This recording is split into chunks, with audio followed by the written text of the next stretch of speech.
Welcome to Amy's Bookshelf Reviews podcast. It is a spin-off of the website and book review site of Amy's Bookshelf Reviews. Amy's Bookshelf Reviews podcast is about book reviews, a writer's muse, a book's peruse, author interviews, and literary news. Welcome to the new year, where new things may happen with this. I hope you all enjoy, and thank you for listening. Here we go. Good evening, listeners. I'm Amy, and welcome to Amy's Bookshelf Reviews podcast. Today, we have an author joining us. Please introduce yourself and let the audience know how they can connect with you. Yeah, hi, Amy. This is Bob Freeman, and I'm a writer of science fiction. My website is www.h2liftship.com. I know it's a hard one to say, even for me. So, recently, you've been writing I guess it was the series, the H2 lift ships. And I do know that actually the 2 is supposed to be like H2O, right, kind of thing, like where lowercase 2 for hydrogen. Yeah. It doesn't always show up, but recently, your book Beyond Luna has been released on Audiobook. Why don't you tell us a little bit about Beyond Luna first? Okay, well that's the first book in the series, and I wrote it in 2021 when I just started writing them. I was 70 then, so I figured it's about time to write a book or two. It basically covers the start of the Captain Guaciela's trip on the H2 lift ship, the Luna Cola. And what they are basically hydrogen balloons that launch from Earth. They can compress the hydrogen and blast off to outer space, turning the hydrogen balloon into a solar sail. She's got a crew of mutated animals, a dog, of course, because that's the main character for me, an orangutan who works as basically a sail handler, and an octopus who are navigators for most of the ships.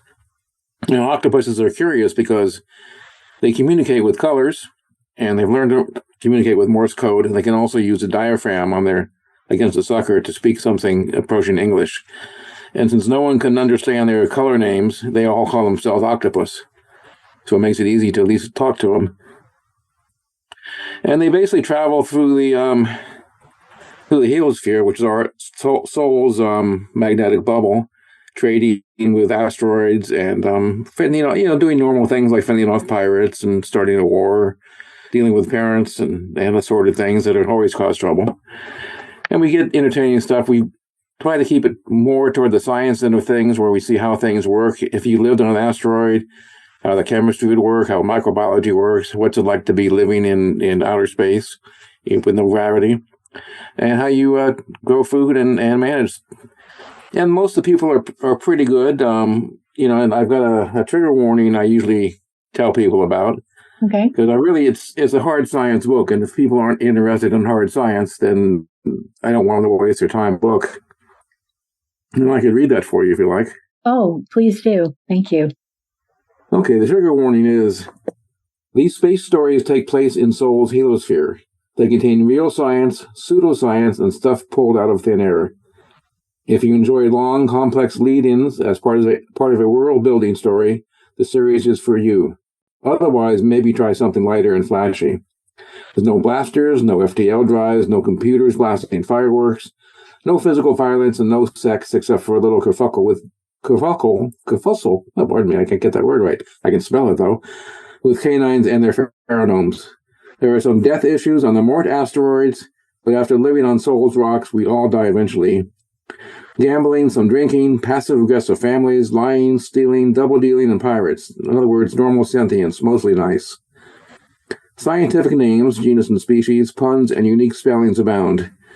Written in English with a few French, Yiddish, Spanglish, Latin, and Doglish words thrown in the mix. Knowledge of octopus's color languages and Morse code are not required, but may come in handy. And if that doesn't scare off most people who want a fantasy, I don't know what will. I mean, I love the books. So, speaking as someone who read them, and then I got to listen to the audiobook, which is also very incredible. So, I enjoyed it, but I'm not a, wasn't too much in my science that I like is more like geological and also planetary and things like that.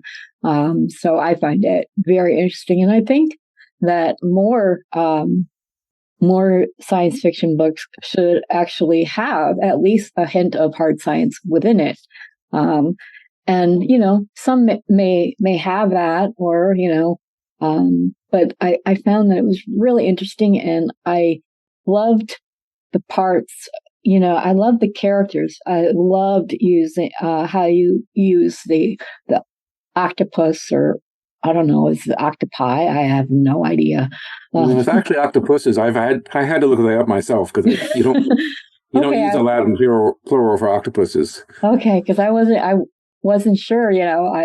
I just I see octopus, I think of one, but having the thing about them communicating, and I found that interesting. I mean, the most things that I know that underwater mammals and other sea creatures, they have their own language and way of communication, whether it's sonar or just how they look at each other. I don't know, but so I love that most of your beings are, they're non-human. Yeah, I tried to keep away from the alien things, and in fact, it was written as a contrast to all the modern tropes. So there's no violence, there's no explosions. Well, there are some in there because you've got a war going on, right?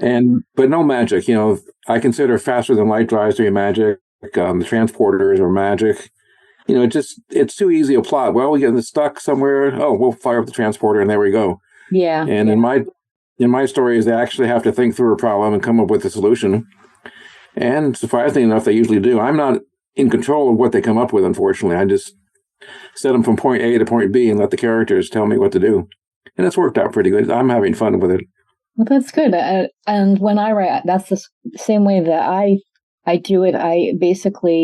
I'm just like a medium for my characters just to come out on paper. If I have to stop and think about what could come next, I have to just walk away from it and then I can come back and the characters just kind of tell me what they're doing, I'm exactly. Like, they're, whatever their whim is, that's how it goes. I never know how it's going to end. Just know that the characters are going to lead me through to the end. So yeah. I really, I like it when writers admit that they do that. Yeah, and that's the fun part. I hadn't expected it. I said I didn't want violence in the book, and then they decided to have a war. So what could I do? Yeah, I had to play it through. But that's the fun part about the characters. Exactly, and like your books are the entire series that you have that have been published. They're in print, and print for like paperback, and then you have the digital format, and now you started with doing, is this your first audiobook that you have tried to put on, or the first book you've had to put on audiobook, or tried, at least attempted to? Yeah, that was fun because I found a group that would do it, and the sad part is it's not cheap. It's to do it right. You have to do it. Spend a lot of cash. There's no AI speakers in the book, although there are AI characters in the book. Mm-hmm. And I asked them to do it more like the old timey radio show, where there's sound effects in the background to keep things interesting and moving along. Because it's not just a strict reading; it's more of an old time radio show, and that's sort of what I grew up on, Jack Benny and those sort of things. And it's fun to listen to it when you have sounds coming in some different directions. Yeah. And yeah. I just sent my 5th book to the editor, and that'll be the last one in this series. And then I've got I got it's a Time Wall series, not series, but I wrote a screenplay for a Time Wall, which I sent to my producers to see if if they can find some sucker to make it as a TV show.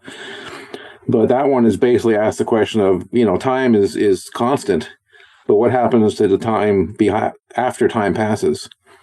And I have the character going through a time wall, and that was some interesting propositions. They basically find just echoes of themselves, single seconds that stringing back through time, and they can speak to him, and they're not happy with the guy going back there, and that's sort of a fun story, but it's different from the space stories.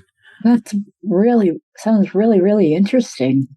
I never thought about it that way. I mean, I've read a lot of like time travel books and stuff like that, or historical. It sends you back in time, but yeah, you don't really think about where you just were and now where you are, and if is a shadow of yourself, or maybe there is a infinite number of depending on your decisions of your own reality. I don't know, but I find that very interesting. Yeah. And again, this is I guess it's a theme with me. I wrote it against the tropes of going back in time and changing things, because you go back in time and you're stuck looking at yourself. Yeah, and you have to deal with your whole lifespan before you can go anywhere else. So it was a fun little proposition, and we'll see if it goes anywhere.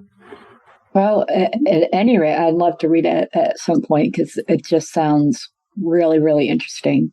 I found all your work was really interesting. And I know that you had, when you talk about the audiobook and how it, is like an old time radio show. And I really like that. My dad, he was a radio guy, listener. Now he's in a memory care facility because he has dementia, but he was always, if he wanted to, he would listen to the sports games, especially baseball, or on the radio. And when he was younger, he listened to the radio shows. And then as he got older and he learned the concept of a CD player, he could order those radio shows, on CD. And he said it wasn't the same, but at least he got to, because like we didn't have all the little static and the little variances, because I think cleaning it up would make it more palatable or something like that. But I think sometimes it's listening to that static, like listening to a vinyl. When the needle hits, you get that little background. It gives you that sense of something. Of course, my dad, he thought Bob Newhart was the funniest man on earth. So I have to agree with that. He's really good. Yeah, and my first experience with radio was, as a kid, we made some little crystal radios. The ones where you basically, jury rig a small little crystal onto a headset, and you can tune it to listen to radios with nothing else, and that was kind of fun. Yeah, my dad did stuff like that too. That he admitted. Yeah, and now I'm just saying I'm old, but that's okay. Oh, well, it's I think age is relative, so it really just depends on your outlook. And I find I'm more interested in things that happened 100 years ago than, in the past year. I really, I enjoy history. I enjoy my family history more. And I just I like, knowing what they liked, what they did, things like that. My grandmother, she lived to be 101, and she always had some kind of story to tell, and it was always something different. And I would think that it would be because you have 100 years of stories to tell, but it doesn't. It's just kind of brings up where you are, where your path is, and things like that. I grew up with a family of storytellers. And each one was in a different way where, they like to share stories and some did not. My dad was always closed off until he had surgery, heart surgery a few years ago. And the anesthetic interacted with his brain. He has had a TBI, and he was missing part of his frontal lobe and other piece due to an accident when he was a child. But the it was like 6 weeks after the surgery, and they said it would affect his memory, and it did, but in a good way. I couldn't get him to, not that I wanted to, but I couldn't get him to shut up and not tell stories. And that's funny. And I loved it because he told stories that I didn't know about. And my dad was always quiet. He's socially awkward. He has after his surgery, his IQ dropped to 162. So, he just, he didn't know how to relate to people. So he told jokes, and not everybody got them because they were very cerebral, but I get them and I tell the same kind of jokes. And, my kids just shake their head at me, but, well, that's half the fun. I've got jokes in my stories that probably most people won't get because they don't have the background for it, but I've got to tell the jokes, and it keeps it light. Oh yeah. And entertaining. Even if you don't get it, I mean, seriously, if you have two characters and they're, they have an inside joke, and even if the readers not quite understand what their inside joke is, but just the fact that they have one that, adds to humor, you don't necessarily have to understand that, what the punchline is. And of course, if you have to explain it, it's not really funny. Exactly. Yeah, I took my dad one time to a doctor's office, and there was this huge, I don't know why, but it was a huge digital clock right on the wall. And he looked up at the clock, looked at his watch, and then he goes, "Oh, got to do my taxes." And nobody got it, but I looked and the clock said it was 10:40. Right. So, he just was like, and I had to explain it to the nurse why it was funny, because I laughed. I knew exactly what he was talking about, but no one else did. But, yeah. On that note, I still have to do my taxes, so that's going to stop me from doing anything else for a while. It's always complicated. It's, but, so when, what really, I know you said, when you turn 70, you're like, oh, you should write, you start writing a book. Before that, were you inclined to write anything? I'm not saying a novel or anything, but did you write other things or? Yeah, I mean, I actually have a software business for a laboratory information system, and I worked as a lab director in public health for close to 18 years. So I wrote manuals just all the time. It got to be second nature. I don't know. No one read them, which is the nice thing about them, because, you don't read the instruction manuals. I never do. But I had to have them.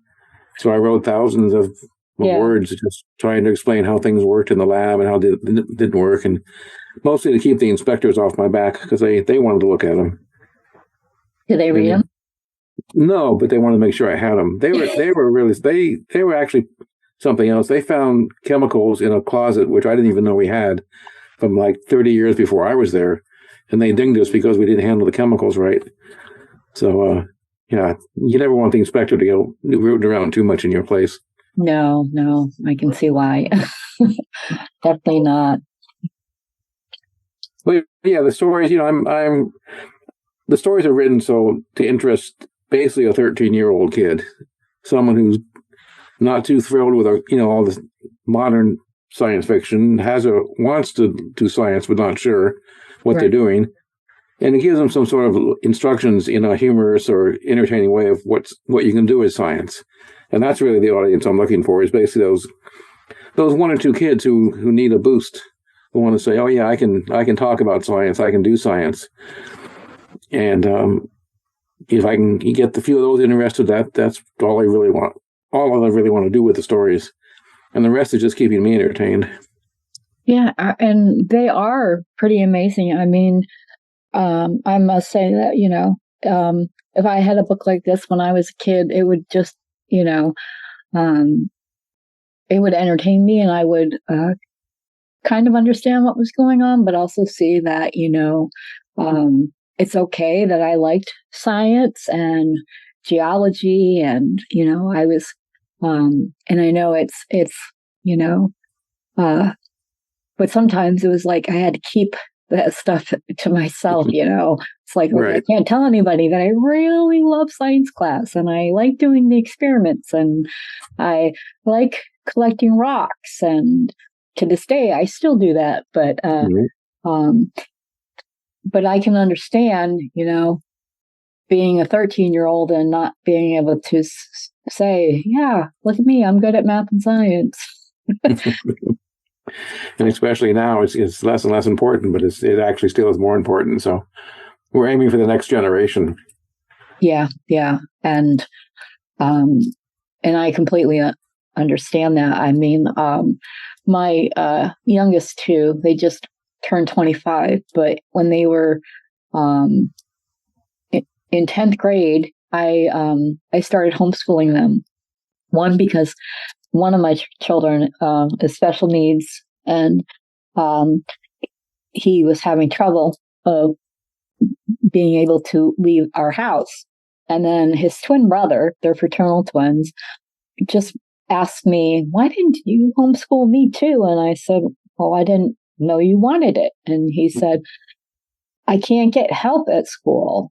Like, he was suffering with, especially math and science, he was getting C's. And because teachers were so overworked, he wasn't getting that, the help that he needed. So I'm like, all right, I'll see what I can do. And we did experiments. We went on field trips and to museums, and just doing stuff outside. And the experiments were the ones that, they had the most fun with. And they didn't even realize that, yes, it's science. It can be fun and exciting to see, okay, if I do this, what will happen? Exactly.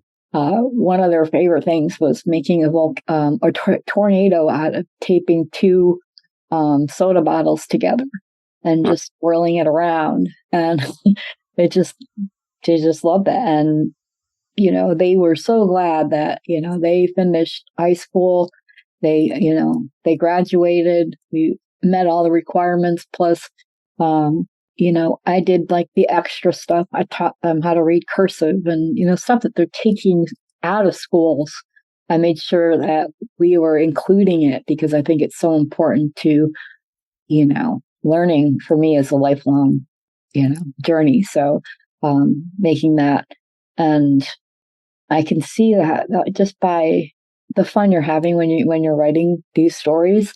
And I could tell as I read them that there is this deep passion for not just you writing, but writing what you're writing, so I could tell so much about that. And that's good. Yeah, I recommend the entire series, and then go back and listen to Beyond Luna. 5 stars definitely came from me. So I do appreciate that. They're hard to earn. Yeah, I just, if it's a book that I want to read again and again, and since I can do that because I do have the books that you sent me. They're still on my bookshelf. And I can go back to them and reread them. And as soon as the book comes back from my editor, the 5th volume, I'll certainly send you the one. And that one's sort of a precursor to the other books before the main character, Graciela, is even born. Oh, so it shows what her family does and how they interact. And, The only thing I didn't cover a lot was the birth out in outer space, because I had no idea how that would even work. So I glossed over that. But and then there's some backstory there. In the last book, we have a nuclear engineer who failed, and so I brought his story into it. And he failed because he shut off some fireworks using uranium, and they thought that wasn't a good idea because it sort of contaminated the field. But he liked exploding things, so that's you got to have that sort of thing. Yeah, there are kids like that. And of course, there's the AI, the biogels, which are all over the place until they stop working. Yeah, and they're in all the ATMs, and all of a sudden, no one can get to their money. So the whole society goes back, and they go back to beads, bartering, and IOUs to keep the economy going.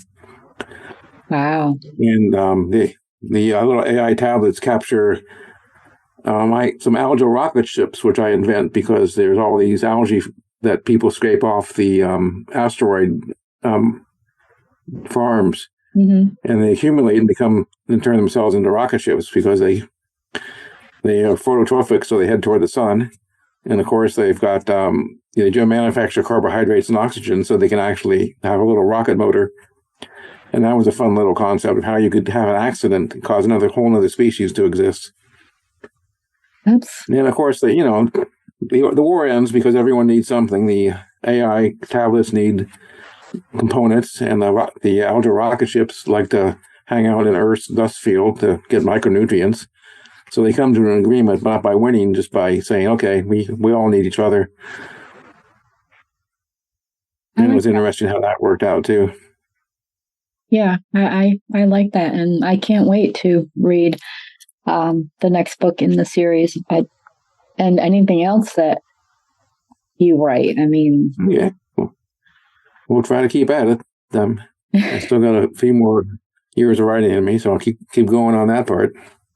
Well, that's good, and I think when you enjoy what you're doing, it actually shows. In your work, and other people, especially someone who reads a lot. I kind of read a couple hundred books a year or so, give or take. I don't read at all because I lived across the street from a library when I was a kid, and I read all their books that I could get my hands on in science. And then, of course, working, all I did was read manuals constantly. Yeah. But the one group I'm working with, they're looking at turning the whole series into a TV show. And if we can get some, funding, of course, and some people, that'd be kind of fun because it'd be a space opera, but it'd be a complete contrast to all the other space operas that are on TV now. Oh, that would be so cool. Yeah, and it'd be real fun. They seem excited about it, but the whole thing is it's TV, and you never know what's going to happen with that organizations or how those things work. But yeah, especially now with all the different streaming sites and all that, but. Yeah, if there's a producer who wants to produce my series, I'll be happy to talk to him. Oh, yeah, definitely. And if something comes up, you definitely let me know because I will be watching. Oh, I will do that. Me too. I'd be interested to see what happens when these people get their hands on it, if they decide to. I know they'll change it, but we'll see how it works out. Yeah. You never know how they're going to adapt something. So, but I can't wait see if it comes out, and I will definitely, like I said, I'll be watching, and any book that you release, I will be reading as well. Great. Bob, I want to thank you for being on the show. I really enjoyed our conversation, and I hope that this, people who are intrigued by hard science and the opposite of all the science fiction tropes will be picking up your book or listening to it. To close off, I just want to say again, like I said, thank you. And if you wish for you or your book to be on the show, go to amysbookshelfreviews.com/podcast. Thank you for listening. Be safe, be well, and always be kind. Thank you for listening to Amy's Bookshelf Reviews. If you are looking to be on the podcast or looking for a book review, you can go to amysbookshelfreviews.com and look for the appropriate navigational menu. Again, thank you all for listening and being a supporter of this podcast and of the Amy's Bookshelf Reviews professional reviewers of books and audiobooks. Thank you all. Be safe and be well.